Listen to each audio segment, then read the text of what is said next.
আমাদের চারপাশে তো একদম ভারী বর্ষার মরশুম চলছে, আর কম বেশি সবার বাড়িতেই ইলিশের গন্ধেও যেন ময় করছে। কিন্তু কি বলতো, এরকম একটা বর্ষার দুপুরে যদি পমফ্রেট মাছ হয় আর সেটা যদি এরকম কষিয়ে জমিয়ে রান্না করা যায়, তাহলে তো দুপুরের খাওয়াটা একদম জমে যাবে। চলো তোমাদের সাথে পমফ্রেটের সেই রেসিপিটাই শেয়ার করে নেই। সবার প্রথমে বাজার থেকে পমফ্রেট মাছগুলো আনার পর, যদিও আমাদের কাটিয়েই আনে, তাই সেগুলোকে একটু ভালো করে ধুয়ে একটুখানি চেরা লাগিয়ে দু সাইডেই নুন, হলুদ, সামান্য লঙ্কার গুঁড়ো দিয়ে ভালো করে মাখিয়ে নিয়েছি। আর তারপর কি সর্ষের তেলে মাছগুলোকে ভালো করে এপিট ওপিট ভেজে নিই। কিন্তু পমফ্রেট মাছ কিন্তু একদম বেশি ভাজা যাবে না, তাহলে খাবারের টেস্টটাও যেমন মাছে পাওয়া যাবে না, তেমনই মাছগুলোও খুলে যাবে। বেশ ভালো করে এপিট ওপিট হালকা করে ভেজে নিয়ে তারপরে সেই তেলের মধ্যেই ফোড়নে দিয়ে দিতে হবে শুকনো লঙ্কা, জিরে আর তেজপাতা।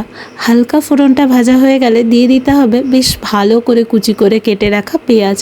পেঁয়াজের পরিমাণটা কিন্তু আমাদের পমফ্রেট মাছে একটু বেশিই লাগে, তবে মাছটা আসল ফ্লেভার পাওয়া যায়। পেঁয়াজগুলোর মধ্যে হালকা গোল্ডেন ব্রাউন কালার চলে এলেই তারপরে দিয়ে দিতে হবে টমেটো কুচি। টমেটো, পেঁয়াজ আর কাঁচা লঙ্কা দিয়ে একটু ভালো করে নেড়ে চেড়ে তারপর তার মধ্যে দিয়ে দিতে হবে কাঁচা লঙ্কা আর পেঁয়াজের একটা পেস্ট। আর সেটা দিয়ে যখন হালকা মশলাটা কষে যাবে, তখন অ্যাড করে দিতে হবে দুটো টমেটো, ছোট সাইজ হলে দুটো আর মাঝারি সাইজ হলে এক টমেটোর পিউরি।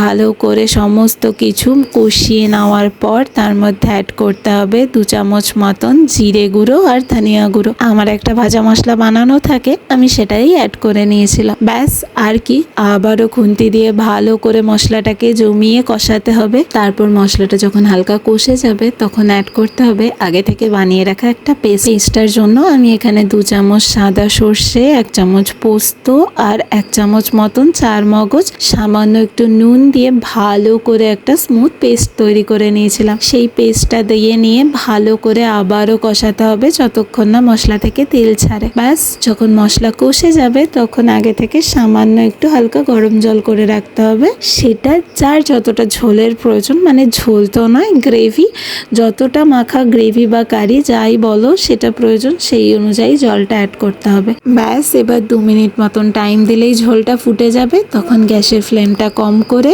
উপর থেকে আস্তে করে ভেজে রাখা মাছগুলো মিশিয়ে দিতে হবে। একটা কথা মাথায় রাখতে হবে, মাছ দিয়ে কিন্তু খুব বেশিক্ষণ ঝোল ফোটানো যাবে না, তাহলে কিন্তু মাছ ভেঙে যাবে। আর খুন্তি দিয়েও খুব আলতো করে নাড়াতে হবে। ওপর থেকে ধনেপাতা থাকলে একটু কুচিয়ে ছড়িয়ে দিতে হবে, আর দিতে হবে গরম মশলা। আর লাস্টে গ্যাসের ফ্লেম অফ করে সামান্য একটু ঘি মিশিয়ে নামিয়ে নিলেই রেডি পমফ্রেটের এই দারুণ লাল লাল ঝালঝাল গ্রেভিটা। অনেস্টলি বলছি, পমফ্রেটের তন্দুর ফ্রাইয়ের পরে যদি কোনো ডিশ আমার সব থেকে ভালো লেগে থাকে, সেটা এই ডিশটাই। গরম গরম ধোয়া ওঠা ভাতের সাথে দুপুরবেলা যদি এইরকম 2 পিস মাছ হয় না, আর কিচ্ছু লাগবে না। বাড়িতে অবশ্যই একবার ট্রাই করো। আর আমাদের ভিডিওগুলো যদি ভালো লাগে, তাহলে প্লিজ আমাদের চ্যানেলটাকে সাবস্ক্রাইব করে দিও।